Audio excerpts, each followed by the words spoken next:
5G बहू। सुमित्रा जी का बेटा था अमित और बहू का नाम था अमृता। सुमित्रा जी की बहू की बातें सुनकर ऐसा लगता था कि जैसे वो बहुत इंटेलिजेंट है, क्योंकि उससे कभी भी कोई भी सवाल पूछो फट से जवाब दे देती थी। अरे भाई, उसके जवाब से तो गूगल भी पीछे रह जाता था। और इसलिए कम से कम सुमित्रा जी के घर में तो किसी को भी गूगल की जरूरत ही नहीं पड़ती थी। जब भी घर में कोई बात चलती, कोई कुछ भी कहता, तो अमृता फट से कह देती, ये तो मेरे साथ भी हुआ था, मुझे इसके बारे में सब मालूम है। एक दिन सुमित्रा जी अमित और अपनी बहू अमृता के साथ अमित के बुआ जी, फूफा जी यानी कि मुकेश और उर्मिला जी के यहाँ पर मिलने के लिए गए। अरे बहुत अच्छा किया अमित बेटा, इतने दिनों के बाद आए हो तुम। हाँ सुमित्रा भाभी, कभी तो आ जाया करिए अपने बच्चों को लेकर। आपकी बहू के आने से तो हमारे घर में भी रौनक आ गई है। वो क्या है ना, अमित ऑफिस के काम में बहुत बिजी रहता है, इसलिए उसे तो वक्त ही नहीं मिल पाता। अच्छा, लगता है नौकरी काफी मुश्किल है अमित की। अरे नहीं नहीं फूफा जी, ऐसी कोई बात नहीं है। आप तो जानते हैं ना प्राइवेट जॉब में कितना काम होता है। अरे कोई समझे ना समझे, मुझे तो पता है प्राइवेट नौकरी में इतना काम करना पड़ता है कि इंसान की आफत आ जाती है। लेकिन बेटा, तुमने तो कभी जॉब की ही नहीं, तुम्हें कैसे पता? अरे जॉब नहीं की तो क्या हुआ मम्मी जी, सब जानती हूँ मैं। सबसे पहले ऑफिस में जाओ, वहाँ पर अपनी एंट्री डालो, उसके बाद दिन भर सिस्टम पर बैठकर काम करो। चारों तरफ कैमरे लगे होते हैं, आप अपनी नजर इधर की उधर नहीं कर सकते। उसके बाद दिन भर बॉस की चिक चिक सुनो, वो अलग से। यही सब होता है, मुझे ना सब पता है। अरे बहू रानी तो काफी इंटेलिजेंट है, हर बात की खबर है इसको। थोड़ी देर बाद, अब देखिए सुमित्रा भाभी, इतने दिनों के बाद आई हैं आप, खाना खाकर ही जाना, ऐसे तो मैं आपको जाने नहीं दूंगी। वैसे बुआ जी, खाने में क्या बनाया है? वो क्या है ना बेटा, आज तुम्हारी बुआ जी की तबीयत थोड़ी ठीक नहीं थी, इसलिए हमने सोचा कि जब तुम लोग यहाँ आ जाओगे तो बाहर से खाना मंगवा लेंगे और साथ में बैठकर खाएंगे। लेकिन बस प्रॉब्लम इतनी सी है कि मुझे बाहर से खाना ऑर्डर करना नहीं आता। सोचा जब अमित आएगा तो उसी को बोल दूंगी। अरे मुझे आता है ना, मैं कर देती हूँ ऑर्डर। बताइए क्या क्या मंगाना है आपको? इटालियन, कॉन्टिनेंटल, इंडियन, पंजाबी सब पता है मुझे। क्या बात है बहू, क्या घर में भी खाना रोज बाहर से ऑर्डर करती हो? अरे नहीं नहीं बुआ जी, ऐसी कोई बात नहीं है, बस मुझे ना सब पता है। कोई बात नहीं अमृता, मैं अपने फोन से ऑर्डर कर देता हूँ। अरे क्या बात है, आजकल ऑनलाइन डिलीवरी पर कोई ऑफर नहीं चल रहा है, वरना काफी पैसे बच जाते। कैसी बात करते हैं अमित, मैं कह रही हूँ ना मुझे सब पता है। मुझे एक बहुत अच्छा ऑनलाइन डिलीवरी वाला मालूम है, जहाँ पर 50% ऑफ मिल जाएगा।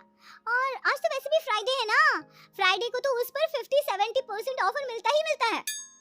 अरे क्या बात है, इसके बारे में तो मुझे पता ही नहीं था। अरे बेटा, जिस चीज के बारे में किसी को पता नहीं होता, हमारी बहू को पता होता है। एक काम कर, तू उसी को ऑर्डर करने दे।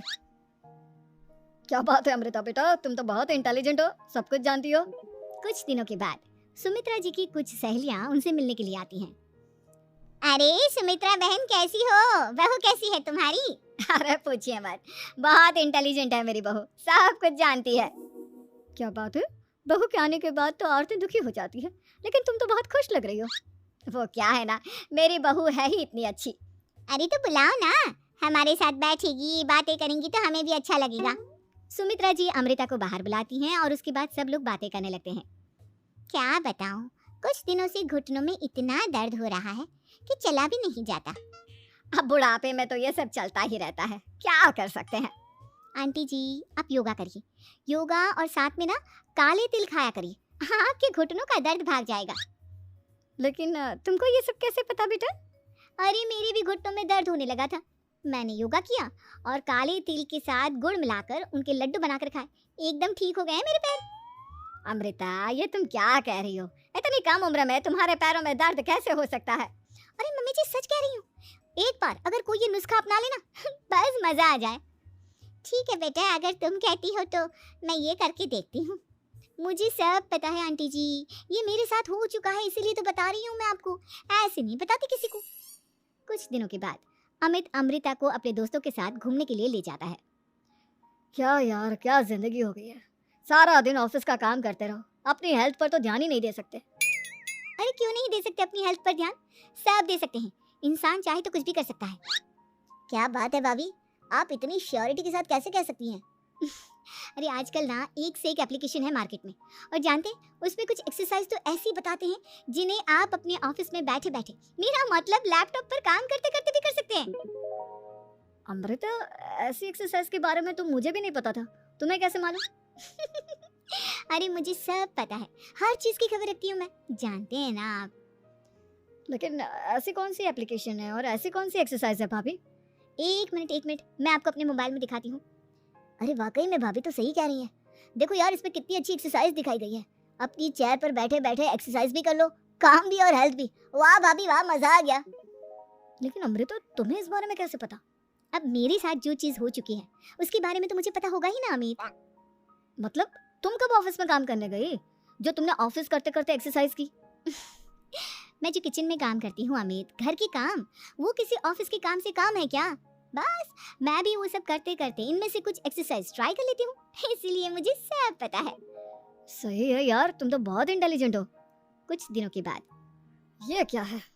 एक दोस्त ने मेरे साथ एक मजाक किया है लेकिन समझ में ही नहीं आ रहा। अरे बेटा, तो अमृता से पूछ लेना, उसके पास कोई ना कोई जवाब जरूर होगा। ठीक कहती है मम्मी जी, मैं सब जानती हूँ। लेकिन अमृता, ये थोड़ा मुश्किल है, सोच लो। मेरे लिए कुछ भी मुश्किल नहीं, दुनिया की कोई भी पहेली हो मैं चुटकी में सॉल्व कर लेती हूँ। अच्छा ठीक है, देखो मेरे दोस्त ने मुझे एक खाली पेपर दिया है और कहा है कि इस पर उसने मेरे लिए कुछ मैसेज लिखा है। अब एक बात बताओ यार, खाली पेपर पर जिस पर कुछ भी नहीं लिखा हुआ, उसे मैं कैसे पढ़कर बताऊं? अरे बस इतनी सी बात, इसे तो मैं चुटकियों में सॉल्व कर दूंगी अमित। लेकिन कैसे बहू? इस पेपर पर तो वाकई में कुछ नहीं लिखा हुआ, एकदम खाली पेपर है, कैसे क्या पढ़ोगी तुम? अमित, एक छोटा सा काम करो, जल्दी से एक मोमबत्ती लेकर आओ। अरे बहू, पेपर में आग लगाने का इरादा है क्या? नहीं नहीं मम्मी जी, इस पेपर पर अमित के दोस्त का लिखा हुआ मैसेज पढ़ने का इरादा है। अमित कैंडल लेकर आता है। अब ना बस इस पेपर को धीरे धीरे कैंडल के ऊपर घुमाते रहो, देखना 2 ही मिनट में मैसेज आपकी आंखों के सामने होगा। अच्छा ठीक है, मैं ऐसा करके देखता हूँ। 2 मिनट के बाद। अरे वाकई में इस पर तो अक्षर बनने लगे, लेकिन ये हुआ कैसे? और अमृता, तुम्हें कैसे पता? बहुत सिंपल है मम्मी जी, अमित के दोस्त ने नींबू के रस से मैसेज लिखकर उसे सुखा दिया। अब अगर मैसेज पढ़ना हो ना तो पेपर को आग के सामने ले जाओ और लेटर्स अपने आप उभर कर आ जाते हैं। वाह बहू, लेकिन तुम ये सब कैसे जानती हो? अरे मम्मी जी, जब मैं छोटी थी ना तो अपनी सहेलियों के साथ ऐसे ही गेम खेला करती थी। ये तो मेरे साथ कितनी बार हो चुका है, मुझे सब पता है। थैंक यू यार अमृता, तुम्हारी वजह से हमें कुछ भी सोचने की जरूरत ही नहीं पड़ती, तुम सब कुछ बता देती हो।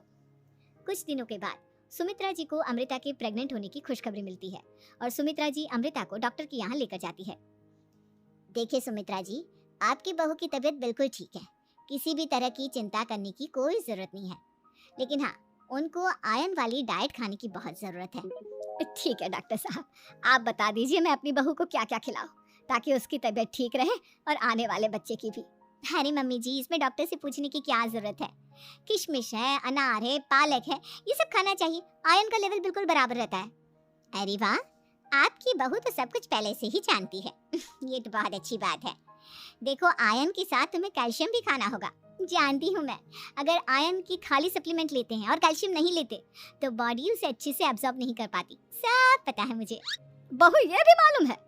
हाँ मम्मी जी, आप तो जानती है ना, मुझे सब पता है। आपकी बहू की बातें सुनकर अच्छा लग रहा है। मुझे ऐसी बहुत कम लड़कियां मिलती हैं जिन्हें इतनी नॉलेज होती है, सारे सवालों के जवाब देती है, और हमारे इंडिया में तो वैसे भी हालात बहुत खराब है। बिल्कुल ठीक कह रहे हैं आप डॉक्टर साहब, लेकिन मैं उन लड़कियों की तरह नहीं हूँ, बहुत ख्याल रखती हूँ मैं हर चीज़ का। और जानती हैं आप, हमारे घर में तो किसी को किसी चीज़ के बारे में गूगल करने की जरूरत ही नहीं पड़ती। बिल्कुल ठीक कह रही है अमृता, अरे कुछ भी पूछ लो, इसे सब पता होता है। अरे वाह, तुम तो बड़ी कमाल की लड़की हो। चलो, ये तो बहुत अच्छी बात है, लेकिन फिर भी डॉक्टर की सलाह पर पूरा ध्यान देना चाहिए। वैसे क्या चाहिए तुम्हें, बेटा या बेटी? अरे डॉक्टर साहब, कुछ भी हो जाए, बस बच्चा अच्छे से हो जाना चाहिए। मुझे तो दोनों में से किसी से कोई भी परेशानी नहीं। और सुमित्रा जी आप? डॉक्टर मैडम, मुझे तो लड़के और लड़की में कभी भेद करने की आदत ही नहीं है, पोता आए या पोती, मेरे लिए तो दोनों एक बराबर है। सुनकर अच्छा लगा। वैसे आप जानती हैं, हमारे यहाँ पर तो लोगों को बड़ी बेचैनी रहती है ये जानने की कि पेट में लड़का है या लड़की, लेकिन विदेशों में ऐसा नहीं होता। हाँ, वहाँ पर तो सब कुछ पहले से ही बता देते हैं ना, ये भी कोई बात हुई भला? लेकिन तुम्हें कैसे पता कि वहाँ पर सब कुछ पहले ही बता देते हैं? अच्छा हाँ हाँ, तुम तो सब कुछ पहले से ही जानती हो ना, तुम्हारे साथ तो सब कुछ पहले से ही हो चुका होता है। नहीं नहीं मम्मी जी, ये तो मेरे साथ पहली बार हो रहा है। इसलिए मैं ये डायलॉग नहीं बोल सकती। अमृता की बात सुनकर सुमित्रा और डॉक्टर दोनों हंसने लगते हैं।